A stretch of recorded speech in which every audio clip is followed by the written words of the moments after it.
IPS अधिकारी doctor करुणा सागर जी, जो आज हमें बताने वाले हैं कि जो राजद की रैली हो रही है, क्या बिहार में उसका इम्पैक्ट होने वाला है। सर, डीडब्ल्यू समाचार की ओर से आपको नमस्कार। सर, आप आईपीएस अधिकारी थे, उसके बाद राजनीति में आना, किस तरह से आपका ये सफ़र रहा? पहले तो आपके सारे श्रोताओं को मेरा हार्दिक अभिनंदन। एक जर्नी थी। जो पुलिस का काम होता है वो भी सेवा का काम होता है और राजनीति भी सेवा का काम है। और हमने जिस जज्बे के साथ पुलिस की नौकरी की थी, जो कमज़ोर वर्ग है, जो पीड़ित है, दलित है, समाज में जिस तरह से भी वंचित है, उसके साथ पुलिस को होना चाहिए, प्रशासन को होना चाहिए। तो उस हिसाब से हमने पुलिस की नौकरी की थी। और आज वही विचारधारा हमारी पार्टी राष्ट्रीय जनता दल का है, जो सामाजिक न्याय की लड़ाई बहुत लंबे समय से लड़ रही है। तो आज इस पार्टी से जुड़कर एक कार्यकर्ता के रूप में सामाजिक न्याय की इस मुहिम में शामिल होकर मुझे बहुत अच्छा लग रहा है। सर, आप बेसिकली बिहार से आते हैं और कहा जाता है कि आपको पार्टी में लाने का सबसे बड़ा मोटिव है, जैसे जनरल की जो स्पेशली भूमिहार और राजपूत जो कास्ट हैं बिहार के, उनको एकजुट करके लाना। तो क्या लगता है सर कि जिस तरह से आरजेडी के जो वोटर हैं सेलेक्टिव हैं, तो जनरल जो वोटर्स हैं बाकी, उनको किस तरह से राजद पार्टी है जो आरजेडी है वो अपनी ओर रिझा पाएगी? देखिए, ये जो बात आप कह रही हैं ना, ये मीडिया का क्रिएशन है। जैसे जो माई समीकरण है, वो भी मीडिया के द्वारा दिया हुआ शब्द है। कल आपने 2 दिन पहले देखा होगा, हमारे नेता ने कहा कि हम सिर्फ माई नहीं, माई बाप भी हैं। और उन्होंने कहा कि बी से बहुजन, ए से अगड़ा, ए से आधी आबादी और पी से पुअर, गरीब। तो सामाजिक न्याय की लड़ाई किसी को अलग रख के नहीं हो सकती है। और इसमें सबों को समावेशी होना चाहिए। और हमारी लड़ाई सामाजिक न्याय की भी है और आर्थिक न्याय की भी है। तो इस दोनों संदर्भ में समाज के सभी वर्गों को लेकर चलने की बात है। आपने जैसे कहा कि भूमिहार और राजपूत और ये सब, तो हमारे नेता ने हमेशा कहा है कि हम ए टू जेड की राजनीति करते हैं। हम जाति की नहीं, जमात की राजनीति करते हैं। और खासकर जो तेजस्वी यादव जी इस समय जो फ्रंट में हैं इस संग्राम के, तो उनका एक सपना है नए बिहार का, विकसित बिहार का। और नया और विकसित बिहार किसी एक जाति और वर्ग के लिए नहीं हो सकता है। वो उसमें सभी धर्म, सभी जातियाँ, सभी जेंडर, स्त्री पुरुष, सबका समावेश होना चाहिए। और इसी मुहिम पर वो काम कर रहे हैं। सर, आरजेडी रैली कर रही है, 10 दिनों की रैली चल रही है बिहार में, लेकिन आप अभी जैसे देख रहे हैं कि अभी 3-3 रैलियां ये कर रहे हैं तेजस्वी जी। तो किस तरह से आप इस रैली को देखते हैं और क्या आपको लगता है कि इसका इम्पैक्ट क्या होने वाला है?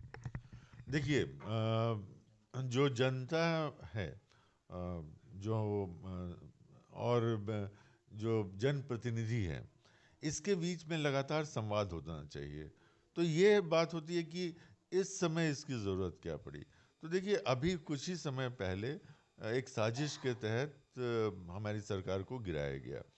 और मैं बिल्कुल, चूंकि मीडिया में बहुत ज़्यादा समय नहीं ले सकता हूँ, मैं छोटे में बताना चाहता हूँ कि पिछले 2 दशक में कोशिश की गई है बीजेपी के द्वारा, जिसमें कि नीतीश कुमार जी एक मोहरा, एक प्यादे के रूप में पेश आए हैं, कि बिहार में नौकरी का सृजन नहीं हो, रोजगार का सृजन नहीं हो, ताकि यहाँ के युवा जाकर दूसरे जो विकसित राज्य हैं वहाँ काम करें, ताकि वहाँ के जो पूंजीपति हैं उनको आर्थिक लाभ मिले। और इन पूंजीपतियों की नुमाइंदगी बीजेपी करती है। और जब तेजस्वी यादव जी ने 2 फ्रंट पे काम करना शुरू किया, एक आर्थिक विकास, और आर्थिक विकास में आपने देखा कि उन्होंने वादा किया था 10 लाख नौकरियों का, जिसका कि उस समय माननीय मुख्यमंत्री जी ने मजाक उड़ाया था और असंभव बताया था। उन्होंने ही अपने हाथों से 2.25 लाख युवाओं को नियुक्ति पत्र गांधी मैदान में दिया। तो लगभग 5 लाख युवाओं को नौकरियां मिली। 4.5 लाख नियोजित शिक्षक थे, उनको राज्यकर्मी का दर्जा मिला। हमारे यहाँ पहली बार एक इन्वेस्टर समिट हुआ जिसमें 50,000 करोड़ का विनिवेश का MOU साइन हुआ। इसके साथ आपने देखा कि जातीय जनगणना जो केंद्र सरकार नहीं करवाई, तो राज्य सरकार ने अपने खर्चे से जातीय गणना करवाई और सभी समाज के वस्तु स्थिति को जानते हुए आरक्षण का दायरा बढ़ाया गया, 15% और बढ़ाया गया। उसके बाद जो भूमिहीन लोग हैं उनको भूमि खरीदने के लिए पैसे देने का प्रावधान किया गया।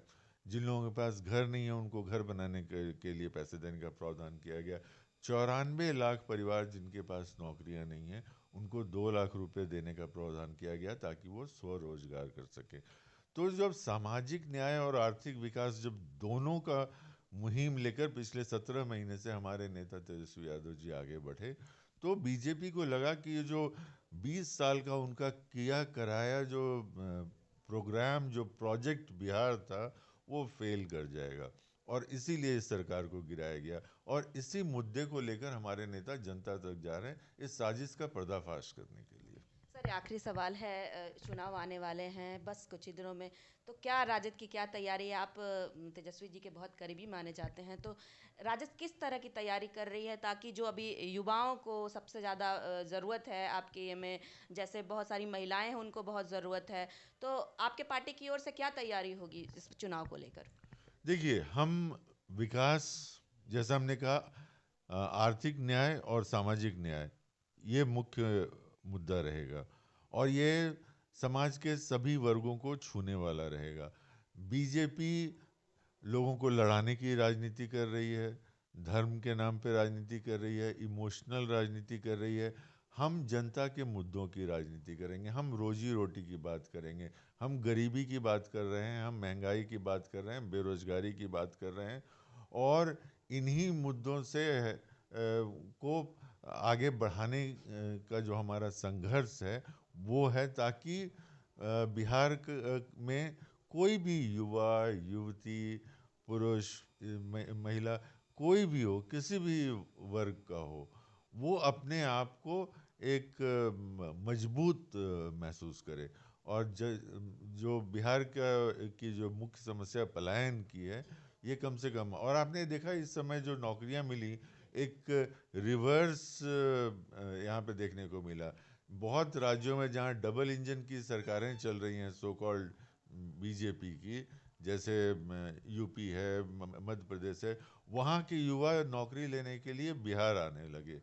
तो चाहे पर्यटन का क्षेत्र हो या रोजगार का क्षेत्र हो या नए जो उद्योगों को बढ़ाने का क्षेत्र हो, तो इन सभी दिशाओं में एक साथ काम हो रहा है और इसी को आगे बढ़ाने के लिए हमें जनता का समर्थन चाहिए।